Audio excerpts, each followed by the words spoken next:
अब BA, BCom, BSc और MA, MCom करें विश्व की सबसे बड़ी यूनिवर्सिटी इग्नू से। सॉल्ड असाइनमेंट और गाइड बुक्स प्राप्त करें। संपर्क करें Mahakal computers, DAV college gate के सामने, सिवान।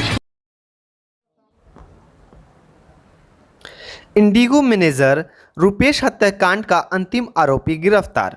SSP उपेंद्र शर्मा ने किया पुष्टि। फरार चल रहा आरोपी आर्यन उर्फ अभयानंद।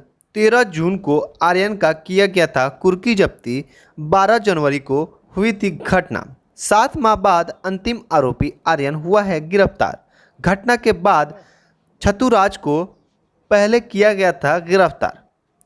बाईपास से आर्यन को किया गया है गिरफ्तार। सलीमपुर का रहने वाला आरोपी घटना के बाद से छत्तीसगढ़, उत्तराखंड समेत अन्य जगहों पर घूम रहा था आर्यन। पूर्व में चोरी के मामले दर्ज हैं आर्यन पे। ये उसी घटना के बारे में है जिसमें 2 बार पहले से पीसी हो चुकी है। एक चर्चित हत्याकांड हुआ था जिसको लेकर मीडिया जगत में और आम जनमानस में काफ़ी सरगर्मी रही। डे वन से इस केस को हम लोगों ने चैलेंज के हिसाब से लिया था। आज इस केस पे हम लोग पूरी तरह से पूर्णविराम लगा रहे हैं। अंतिम अभियुक्त जो था उसको भी हम लोगों ने गिरफ्तार कर लिया है। चारों लोग जो उस हत्या को अंजाम दिए थे, जिसमें कि इंडिगो मैनेजर रुपेश की हत्या हुई थी, तो चारों लोग अब सलाखों के पीछे हैं। हम लोगों ने 3 लोगों के ऊपर पहले चार्जशीट कर दिया है और FSL से वेपन का मिलान भी हो गया है। ये आप लोगों को हम लोगों ने पिछली पीसी में बताया था। जो अंतिम अभियुक्त था आर्यन उर्फ अभयानंद, उसकी कुर्की भी हम लोगों ने पिछले दिनों कर दी थी, पिछले महीने 13 जून को, और ये फिर भी फरार चल रहा था। अब जेल जाएगा और इस केस को हम लोग चार्जशीट कर देंगे और स्पीड ट्रायल में ये केस जाएगा। इसमें बहुत क्वालिटी एविडेंसेस हम लोगों ने डायरी में लाए हैं। 12 जनवरी को घटना घटी थी और संयोग से आज 12 जुलाई है। 7 महीनों का वक्त लगा, लेकिन इस अनुसंधान से मैं पूरी तरह से संतुष्ट हूँ और अपनी टीम को मैं आपके माध्यम से बहुत बहुत बधाई देता हूँ कि इसमें बहुत मशक्क़त लगी, बहुत कठिन परिश्रम लगा। एक टोटल ब्लाइंड केस था और with evidence, without any suspicion अब हम लोग इस केस का पटाक्षेप कर रहे हैं और ये केस अब चार्जशीट होकर कोर्ट में जाएगा। कहाँ से पकड़ा गया? ये बाईपास से पकड़ा गया, बाईपास रोड से पकड़ा गया है। सूचना मिली थी, अपने घर तो नहीं, अपनी बहन से मिलने आ रहा था, तो हम लोगों ने कल शाम में इसको उठाया। ये इतने दिनों तक कहाँ था? इसमें आप लोग जब इस घटनाक्रम को देखिएगा 7 महीने के, तो घटना के बाद जैसा कि आप लोगों को पहली पीसी में बताया गया था, ये लोग सभी गतिविधियों को मॉनिटर कर रहे थे और पेपर्स पढ़ रहे थे। ऋतुराज सबसे पहले हम लोग का ब्रेक थ्रू था। उसके पकड़ाने के बाद चूँकि सब लोग एक ही ग्रुप के लड़के हैं और कंकड़बाग का 2 लड़के थे और ये लड़का सालिमपुर का है, सब लोग फिर अंडरग्राउंड हुए। उन लोगों के जानकारी से बहुत बड़ा अपराध हो गया था ये उनसे, जो पेपर पढ़ के उन लोगों को लगा था, क्योंकि टारगेट के बारे में वो लोग बहुत ज़्यादा अनभिज्ञ थे शुरू में कि वो इतना बड़ा व्यक्ति है या हस्ती है। तो ये जब दूसरी गिरफ्तारी में भी आप लोगों ने देखा 70 दिन का समय हम लोगों को लगा था, क्योंकि वो भी भिन्न भिन्न जगहों पर घर बार छोड़कर भाग रहा था। हम लोगों ने पूरे घर को सर्विलांस पर रखा था। कई लोगों के नंबर हम लोग लगाए हुए थे। इस जो व्यक्ति, अंतिम व्यक्ति जो आर्यन है, इसके साथ भी ऐसा ही कुछ था। छोटू जिसने सरेंडर किया, छोटू के सरेंडर के बाद हम लोग एक्सपेक्ट कर रहे थे कि ये भी शायद सरेंडर कर जाएगा, लेकिन जब हम लोगों ने इसका सर्विलांस शुरू किया, इसे घर के आसपास फील्डिंग शुरू की, वारंट भी हम लोगों ने निकाला ताकि अब ये मैसेज क्लियर हो जाए कि ये पुलिस कार्रवाई करेगी ही करेगी, लेकिन अंततः हम लोगों को कुर्की करना पड़ा। बेसिकली ये लड़का कभी छत्तीसगढ़, कभी बंगाल, कभी हरिद्वार, लेटेस्ट ये हरिद्वार से लौटा है, उत्तराखंड से, और कुर्की करने के बाद इसमें थोड़ी सी इसको आस लगी कि अब पुलिस शायद इस केस को जब परस्यू नहीं करेगी। अब कुर्की करने के बाद केस को चार्जशीट कर दिया जाएगा, लेकिन हम लोग निरंतर लगे रहे। समय इसीलिए लगा, लेकिन हम लोग का ध्येय था कि गिरफ्तार ही करना है। गिरफ्तार कर लेने के बाद से हम लोग को पुष्टि करने में और आसानी हो जाती है और सफलतापूर्वक हम लोग इसे गिरफ्तार किए और अब चारों लोग सलाखों के पीछे हैं। पूछताछ में बताया कि आखिर कहाँ ये छिप रहा था, होटल में ठहर रहा था या फैमिली मेंबर के यहाँ ठहरता था? ये प्रोफेशनल चोर है। ये मोटरसाइकिल चोरी का इसके ऊपर पहले से 2 केस है और एक गाँव में ही मार झगड़ा का केस है और एक तो मर्डर वाला केस है। ये बहुत चोरी करता है। अब जैसे आपको मैंने पहले ही बताया था, ऋतुराज का ये साथी है। ऋतुराज का जो चमनचक में जो डेरा था, वहाँ इसके साथ ही रहता था। तो ये बेसिकली लॉजेस में, धर्मशाला में ऐसे ही रह रहा था। इसका कोई ऐसा कोई ठिकाना नहीं था, किसी के साथ नहीं था।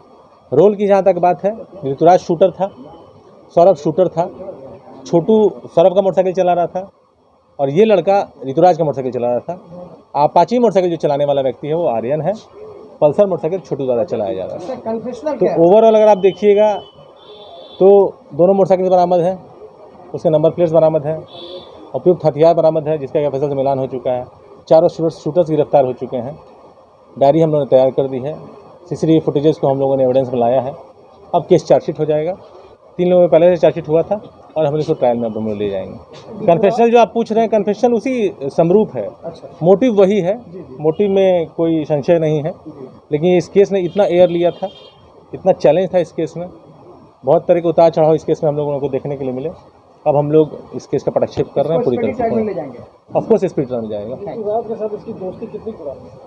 इसकी दोस्ती 6-7 महीने पुरानी मानी जाएगी, जैसा ये बताया। नहीं, घटना से नहीं, हाँ घटना से ही, हाँ पिछले अगस्त सितंबर से ये साथ हैं लोग। इसको इस तरह से हम लोग मान रहे हैं, जो डेरा था चमनचक वाला, वो डेरा संभवतः अक्टूबर में लिया गया डेरा है, जो मुझे धुंधला याद आ रहा है। और ये उस डेरा में शुरू से रह रहा है। जिस प्रकार से बता रहे हैं सर कि ये चोरी करता था, ये पहले अकेले ही चोरी करता था, किसी और मोटरसाइकिल चोर अकेले ही चोरी करता है जनरली। एक चेन है, हर क्राइम एक्टिविटी एक चेन होता है कि चोरी करके फिर बेगूसराय, नालंदा, जहानाबाद हत्या करने जा रहे हैं। नहीं, अगेन वही मैं बता रहा हूँ, जो चीज़ बाकी सौरभ ने बताई थी, इन लोगों को ये सारी चीज़ें ऋतुराज के मन में थी। बातें ये थी कि दे छटका देना है, मारपीट कर देना है, लेकिन ये जान रहे थे ये लोग कि हथियार तो है इसके पास, हथियार लेके ये लोग जा रहे हैं। और घटना के बाद, जैसा आप लोगों को मैंने पहले ही बताया है 2 पीसीज में, जब इन लोगों ने भागवत नगर में पेपर पढ़ा सौरभ के घर पे, तब इन लोग को जो 3-4 पेज का कवरेज था और जिस तरह से बड़ी बड़ी हस्तियों की प्रतिक्रिया थी उस पेपर के कवरेज में, 13 जनवरी के पेपर में, इन लोग के होश फाख्ता हुए। और फिर इन लोगों को लगा कि, लेकिन ये अपनी, जब हम लोग के पास छोटू आया और सौरभ आया तो उन लोगों ने बताया कि 13 तारीख को इन लोगों ने आपस में जो मंत्रणा की कि इसमें बचेगा तो कोई नहीं, इतना बड़ा ये घटना हो गया है कि पुलिस छोड़ेगी तो नहीं। उसीलिए ये लोग औने पौने जिधर भी इनको मौका मिला लोग भागते रहे। सौरभ को पकड़ने में काफ़ी प्रयास लगा। एज एक्सपेक्टेड छोटू सरेंडर कर गया था। उसका आपराधिक इतिहास आप लोग को जैसे हम लोगों ने बताया है, शायद एक छेड़खानी या रेप के केस में वो जेल पहले गया हुआ है। उसका कोई कुख्यात आपराधिक इतिहास नहीं था। हम लोग एक्सपेक्ट कर रहे थे कि वो सरेंडर कर जाएगा, सरेंडर कर ही गया था। सौरभ की गिरफ्तारी के लगभग हफ्ते भर में वो सरेंडर कर गया था। अब वो surrender, if I am not wrong, वो सरेंडर मई का है, 13 मई, 2 मई का है शायद, तो मई का है। और मई, जून, जुलाई 70 दिन लगे सौरभ को पकड़ने में। इसको समझिए कि लगभग उतने ही दिन, 70-80 दिन लगे हैं। संयोग पूरा का पूरा 7 महीना है। 12 जनवरी 12 जुलाई केस खत्म हो रहा है। अब केस चार्जशीट में जा रहा है। ये बहुत इंपॉर्टेंट केस था, इसलिए आप लोग को बताना मैं लाजमी समझा कि इस केस का अंतिम अभियुक्त गिरफ्तार हो तो भी आप मीडिया के माध्यम से आम जनमानस तक पहुँचे, क्योंकि इसको पटना ही नहीं पूरे बिहार के एक व्यक्ति ने, बिहार के बाहर के व्यक्ति ने भी फॉलो किया है। मैं अभी भी कभी फेसबुक पे या यूट्यूब पे अपना पीसी की देखता हूँ लिंक, तो देखता हूँ कितने हिट्स हैं उस पर, तो बहुत लोगों ने उसको देखा है। तो ये कौतूहल का केस था, लोगों को एक एक्सपेक्टेशन थी पुलिस से, और हम लोगों ने इसको सक्सेसफुली कंप्लीट किया है। सीएम के जनता दरबार में कोई महिला